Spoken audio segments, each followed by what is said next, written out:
In the late autumn of 1888, a woman named Clint Harmon rode into Emmett Stull's feed and supply yard in Harlan County, Wyoming Territory, on a gray work mule that had seen better decades, carrying a folded piece of paper in the breast pocket of her coat. She did not dismount dramatically. She did not speak to the two men leaning against the loading dock who went quiet when they saw her. She tied the mule to the post, walked through the front door, laid the paper on the counter in front of Stull, and waited while he read it. He read it twice. She had paid $4,200 against a lien that half the county had expected to swallow the Harmon place whole.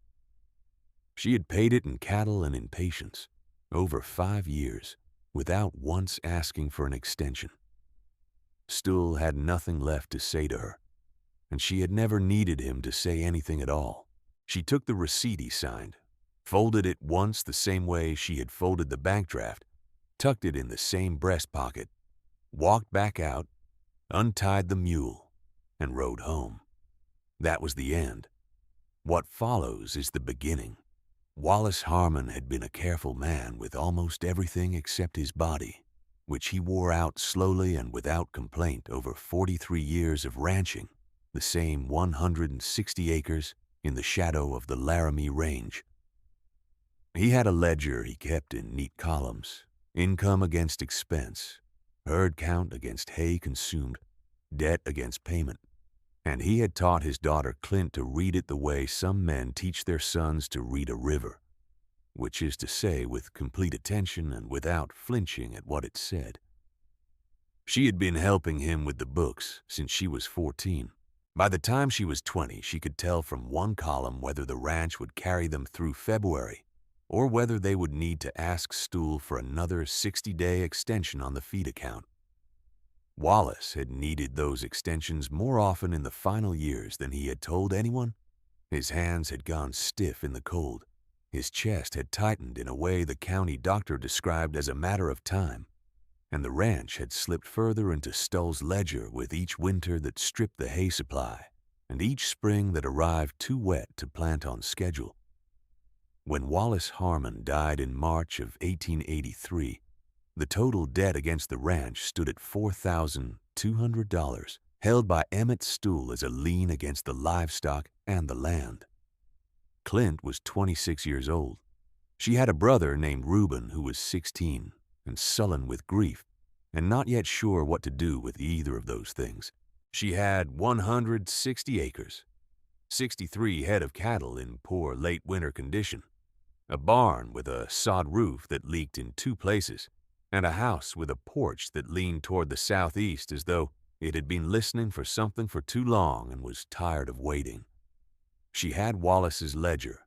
She read it the night after the burial at the kitchen table with a lantern set close enough that the heat of it dried the cold off her hands while she turned the pages. She read every entry from the previous 3 years, all the extensions, all the partial payments, all the notations Wallace had made in the margins in his cramped and careful hand. She found the number she needed, $4,200. She wrote it at the top of a fresh page in her own hand, below which she wrote the date, and below that she wrote what she had.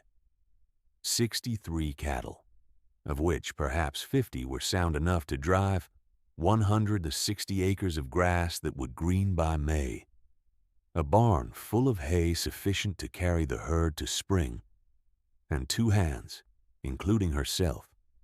She turned the page and wrote what she did not have, which was longer.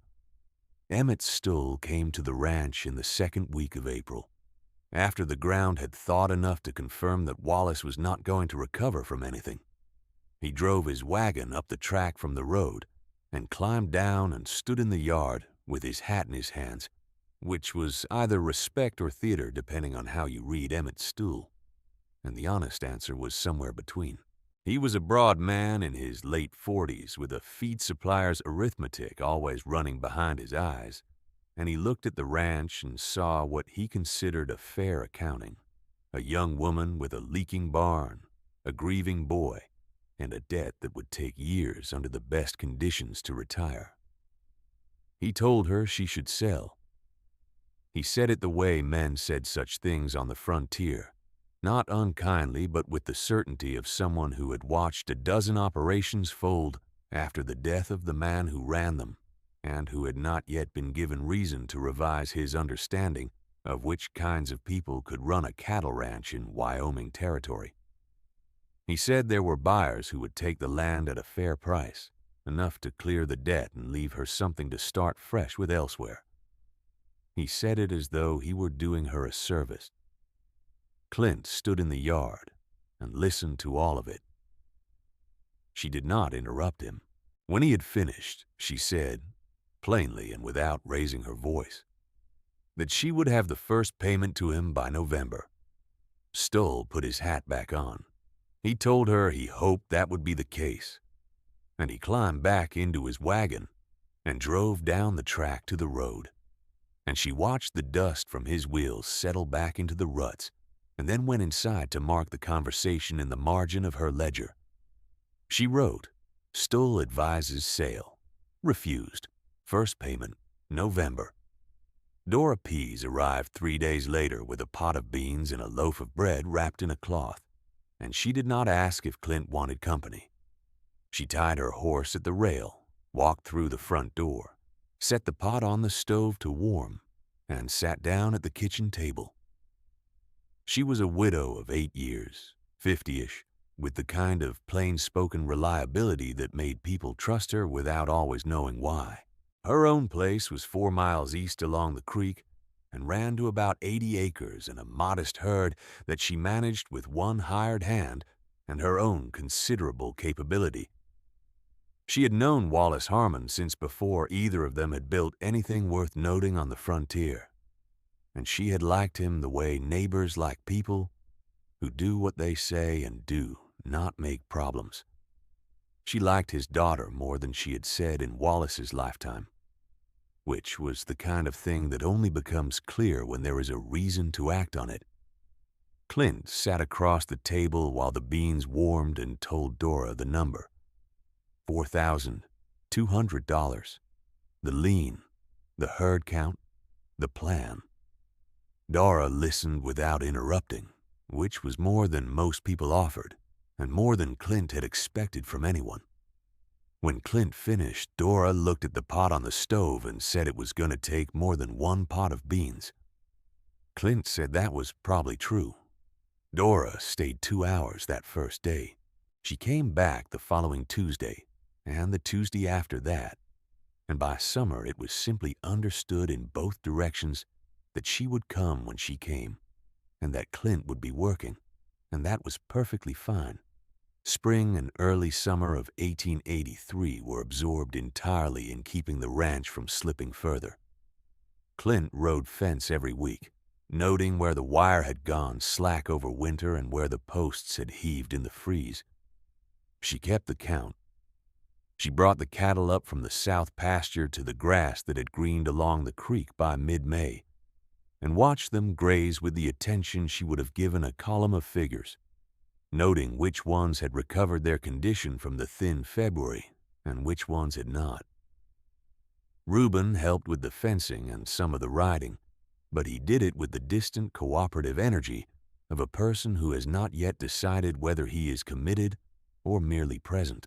He was 16, and he had lost his father, and he did not yet understand what the ledger said, not the way Clint understood it. She did not explain it to him directly. She let him see the work. By July, she had identified the 22 head she would take to Casper in the fall.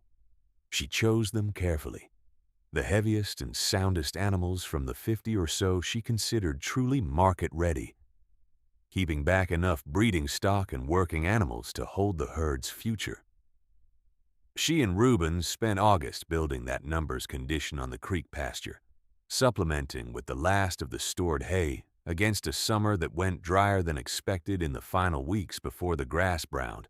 If you've ever watched someone plan their way out of a hole one careful step at a time, you know what those months look like Leave a comment telling me whether you think Clint was right to refuse stool that first day, because that question is going to matter before this story is finished. The drive to Casper took 9 days. Clint hired a hand named Pearlie for the trail, a quiet man in his 30s who asked no questions about who was running the outfit, and did what he was told with the kind of professional indifference that was its own form of respect. Reuben came, which Clint had not expected. He announced it the morning she was saddling Biscuit in the dark before first light, appearing in the barn doorway with his bedroll already tied and his horse already brushed, and she had looked at him for a moment and said nothing except to tell him to check Pearlie's spare rope before they left. Biscuit was a gray mule of indeterminate age that Wallace had acquired from a freighter in 1877 for what the freighter described as a fair trade, and Wallace had privately considered a swindle that turned out not to be.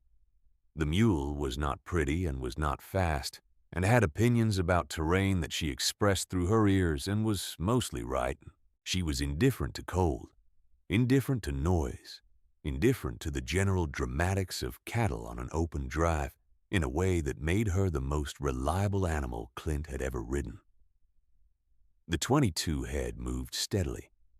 There was one morning near the North Platte crossing where a steer turned back and gave them 2 hours of frustration before Pearlie cut it off with a patience that suggested this was not his first such steer, and one evening where Reuben miscounted the night camp, and they spent 40 minutes in the dark confirming the tally, but otherwise the drive was the thing it needed to be, which was finished without disaster.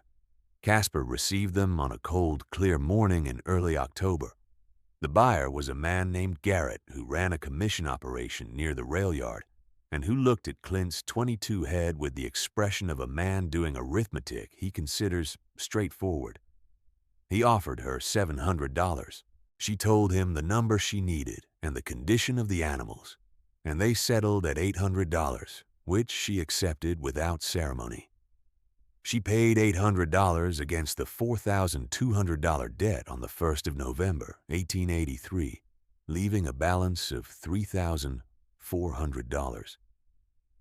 Stull accepted the payment with an expression that was not quite surprise and not quite the satisfaction she might have expected from a creditor receiving money, and was instead something more like a man recalculating a sum he thought he already knew.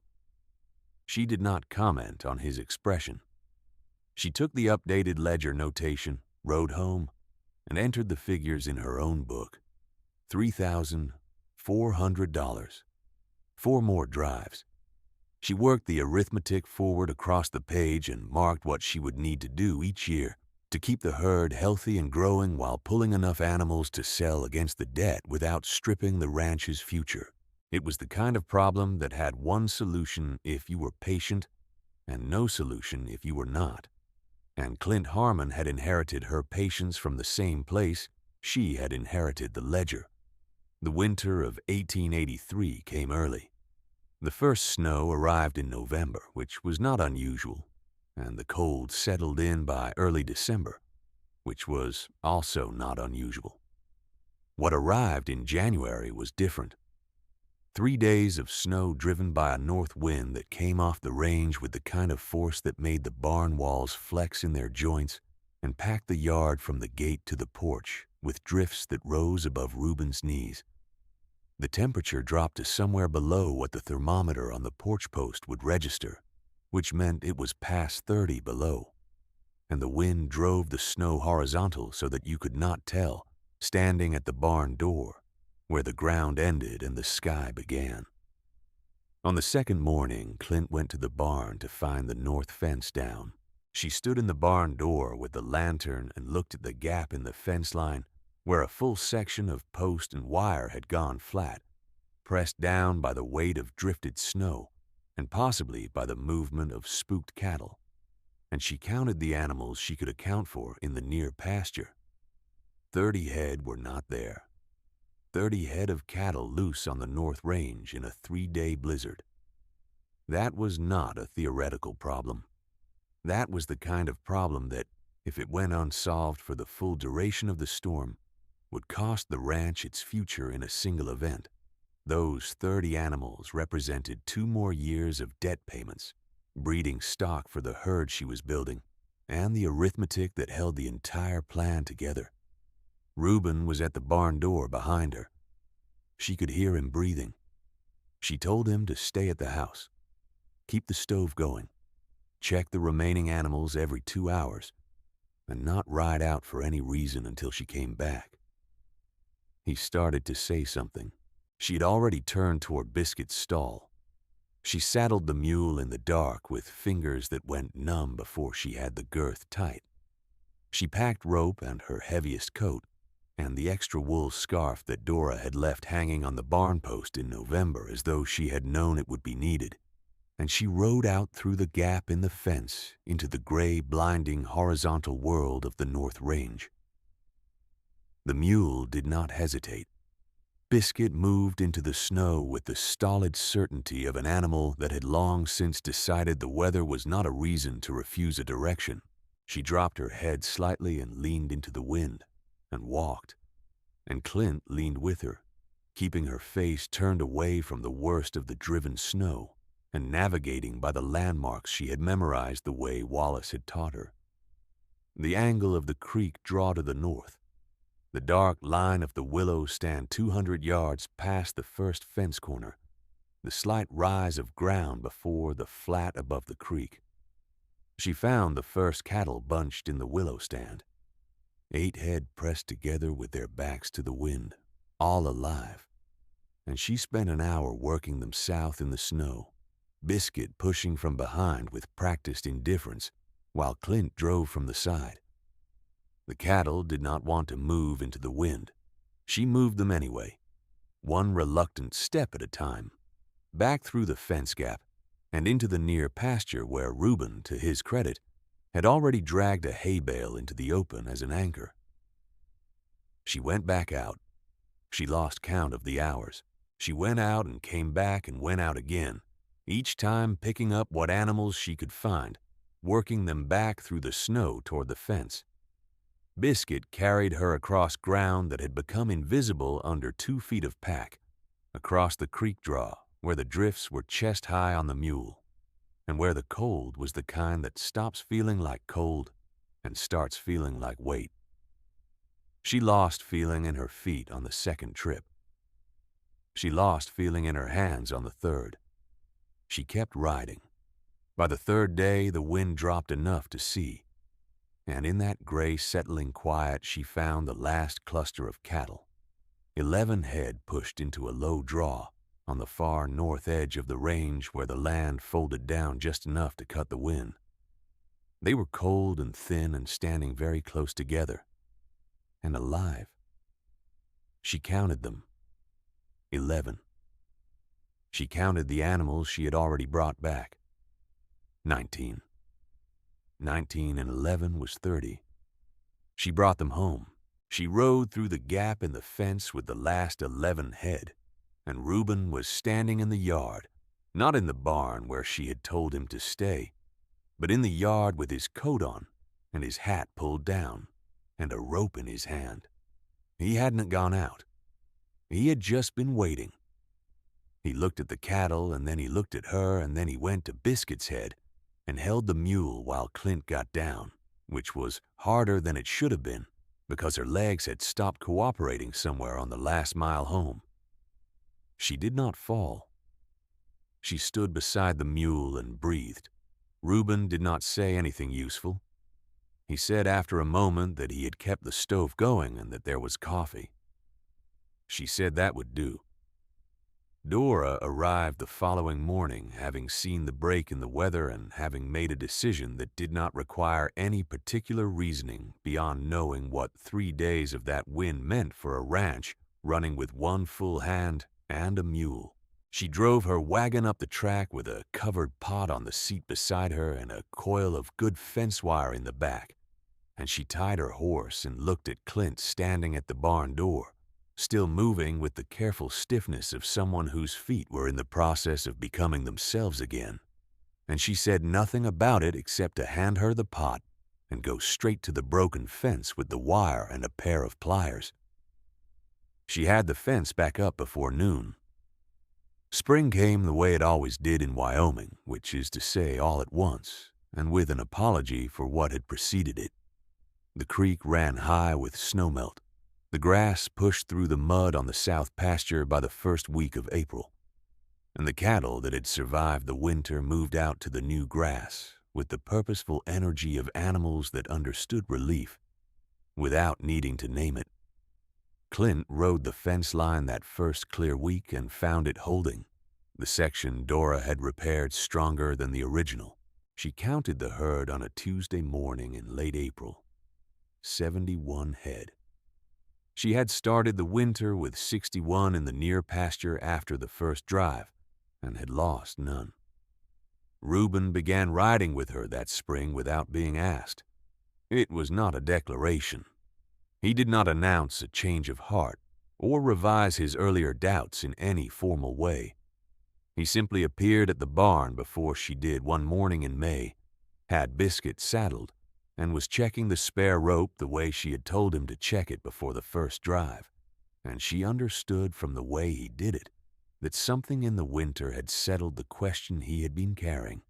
She did not remark on it. She mounted up and they rode the north fence together, and that was the beginning of what Reuben would become, which was the ranch's steadiest hand and eventually its inheritor. The drives continued. Fall of 1884 took 24 head to Casper and returned $940, which she paid in full against the remaining balance. Fall of 1885 took 18 head and returned $720. The herd was growing now in a way that gave her more to sell without stripping the breeding stock, and she managed the count with the same attention she gave the ledger, which was complete.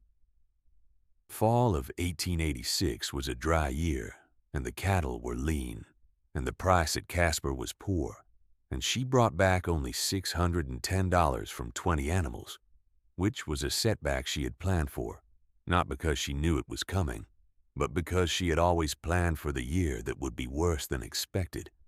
She noted it in the ledger without commentary and adjusted the projection forward. By the fall of 1887, the debt stood at $730. She looked at the number in the ledger and then looked at the herd in the south pasture and made her decision about the drive without needing to deliberate. She would not try to clear the debt in a single year that her herd count did not support. She would drive what the ranch could afford to lose and pay what she could afford to pay. The 1887 drive returned $580 on 17 head. She paid it in full. The balance fell to $150. $150 was a different country from $4,200. She had been to that country before, briefly in the early months, and she had not liked the view from it. She did not look at the $150 with sentiment. She looked at it the way she looked at everything in the ledger, as a number that needed to be resolved. And she resolved it in the spring of 1888 when she sold 3 cattle to a neighboring rancher named Culbertson, who needed breeding stock and was willing to pay fair price, which brought her $190 and cleared the balance in April, rather than waiting for the fall drive. She noted the transaction in the ledger. She noted the new balance, which was 0, and the date, which was the 14th of April, 1888. She drew a line under it.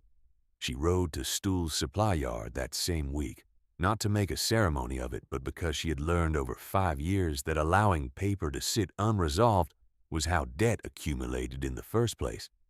She presented the final payment, received the receipt, and signed the lien release.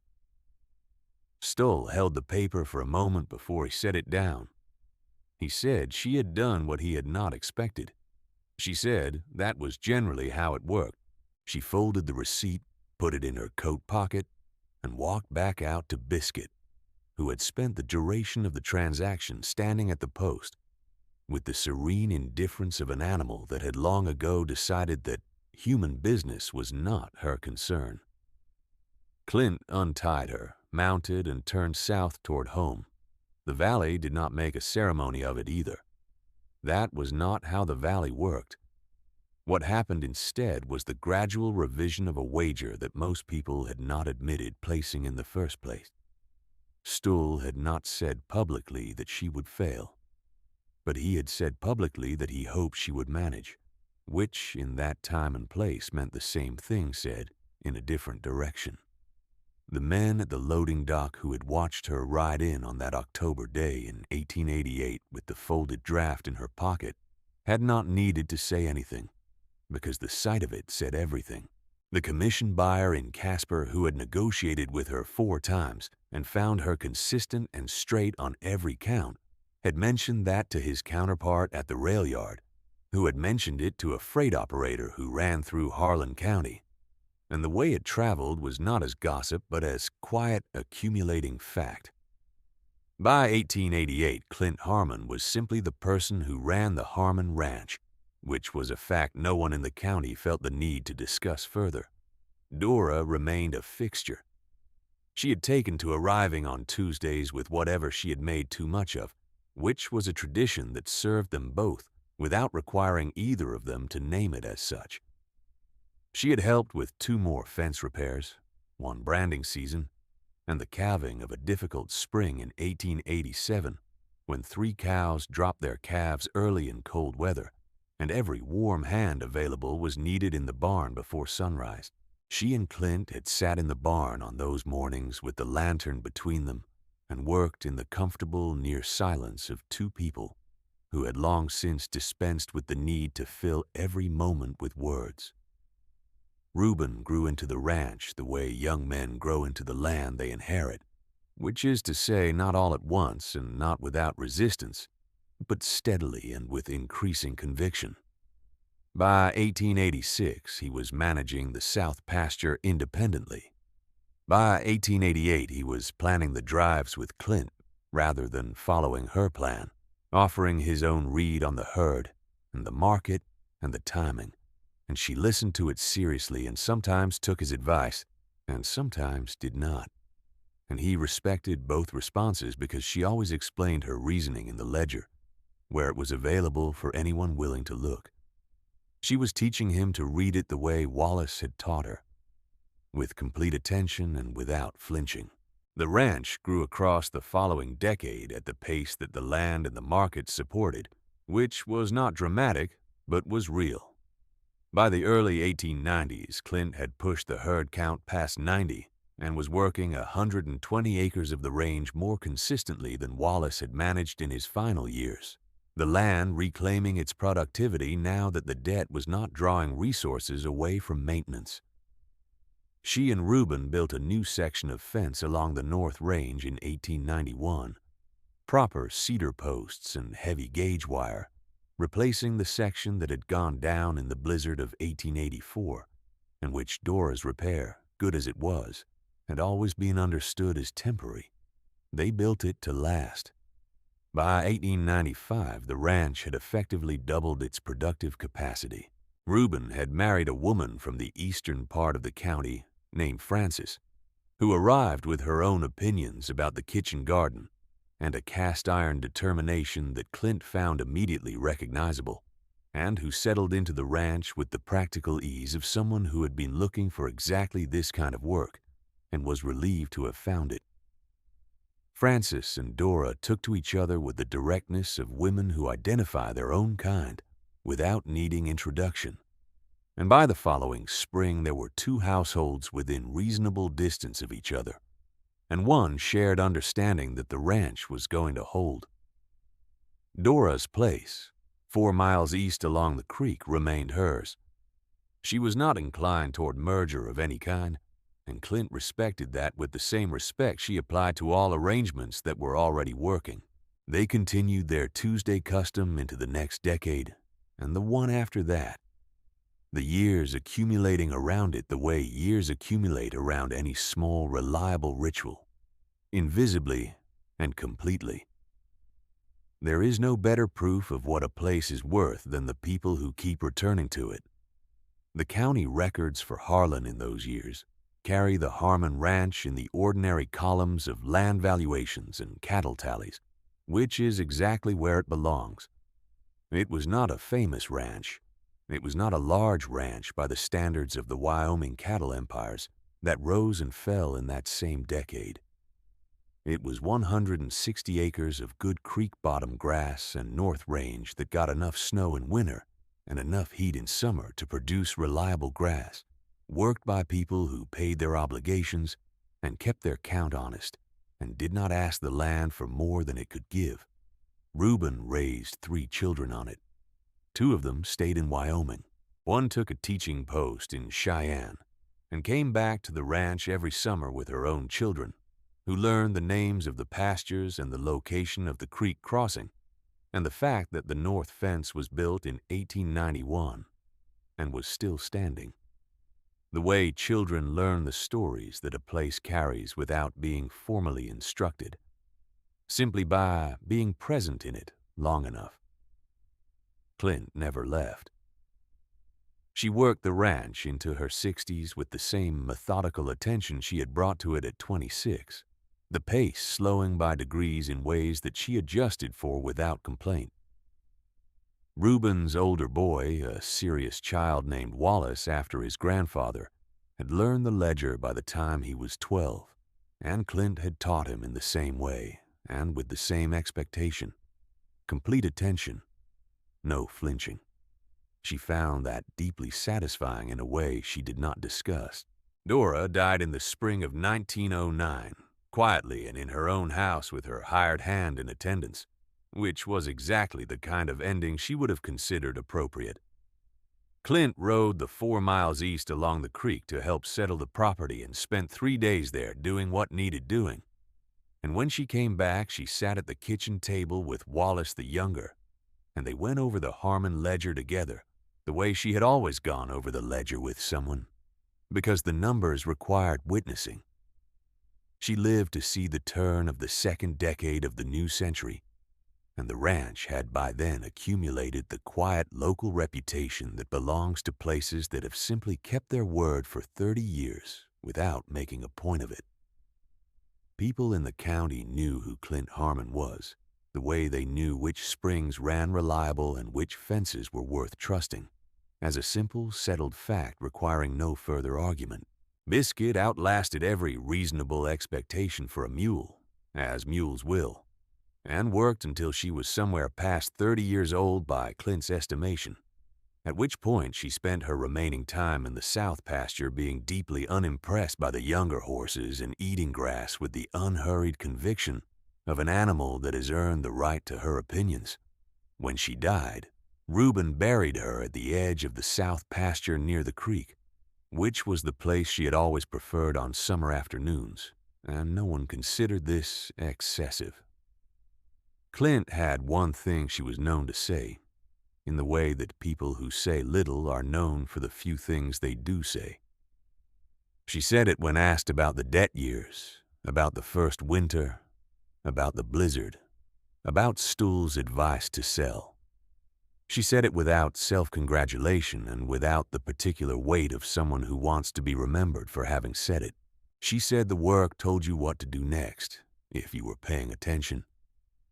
She was buried on the hillside above the home pasture in the shade of 3 old cottonwood trees, in the same ground where Wallace lay, and where the valley opened out below in the long flat way of Wyoming valleys, grass and creek and the gray line of the Laramie Range against the sky.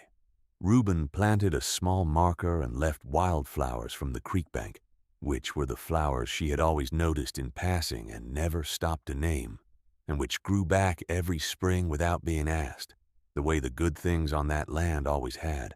The ledger she kept from 1883 through 1908 passed to young Wallace, who kept it on the shelf above the kitchen table where she had always kept it. Alongside the ledger he had started in his own hand, the columns running forward in the same careful way, income against expense, herd count against hay consumed, the numbers telling anyone willing to read them everything a life on that land had meant.